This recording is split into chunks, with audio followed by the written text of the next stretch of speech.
சலமத் இப்னு தீனார் ரஹிமஹுல்லாஹ் குறிப்பிடுகிறார்கள், யாரிடத்தில் 3 விடயங்கள் இருக்குமோ அவரது புத்தி பூர்த்தியாகும்.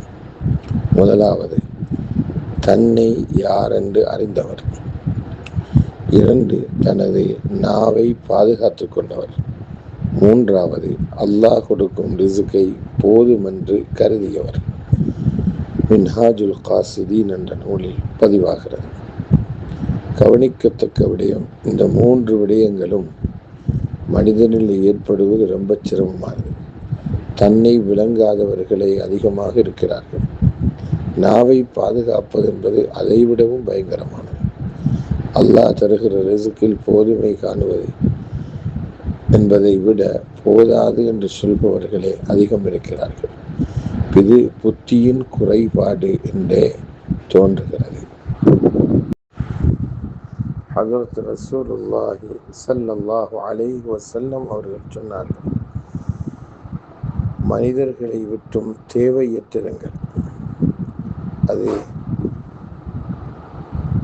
மிஸ்வாக்கிலிருந்து வடியக்கூடிய தண்ணியை கொண்டு அல்லது மிஸ்வாக்கிலிருந்து கலன்று வரும் சிறிய சிறிய துண்டுகளை கொண்டாவது நீங்கள் போதுமாக்கிக் கொண்டு மக்களிடம் தேவை காணுவதை, மக்களிடம் தமது பிரச்சனைகளை சொல்லி யாசகம் கேட்பதிலிருந்து உங்களை நீங்கள் போதுமாக்கிக் கொள்ளுங்கள். அஸ்ஸில்சிலத்து ஸஹீஹாவிலே இதனை பதிவிட்டிருக்கிறார்கள். ஷுவாசு சிவாக் அல்லது ஷவாசு சிவாக் என்று ஹதீஸிலே பதிவிட்டிருப்பது மிஸ்வாக்கை கழுவி அதனால் வடியும் தண்ணீர் அல்லது மிஸ்வாக் செய்யும் போது அதிலிருந்து சிறு சிறு துண்டுகளாக கலந்து வரக்கூடிய இந்த துண்டுகள்.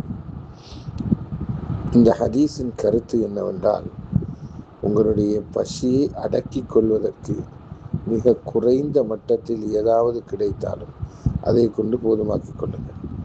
ஒருவருக்கு சாப்பிட குடிக்க ஒன்றுமே இல்லை, மிஸ்வாக்கில் இருந்து வடிகிற தண்ணி அல்லது அதிலிருந்து துண்டு துண்டாக கலந்த அந்த மட்டை துண்டுகள் மாத்திரம்தான் இருக்கிறது என்றால் அதை கொண்டு உங்களுடைய பசியை போதுமாக்கிக் கொள்ளுங்கள், போக்கிக் கொள்ளுங்கள்.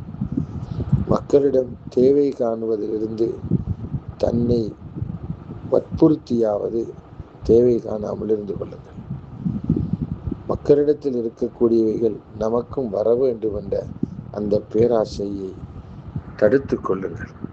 அவர்களது கரங்களில் எவ்வளவு செல்வம் இருக்கிறது, அவர்கள் எவ்வளவு அனுபவிக்கிறார்கள் என்பதை பார்ப்பதிலிருந்து உங்களை பாதுகாத்துக் கொள்ளுங்கள்.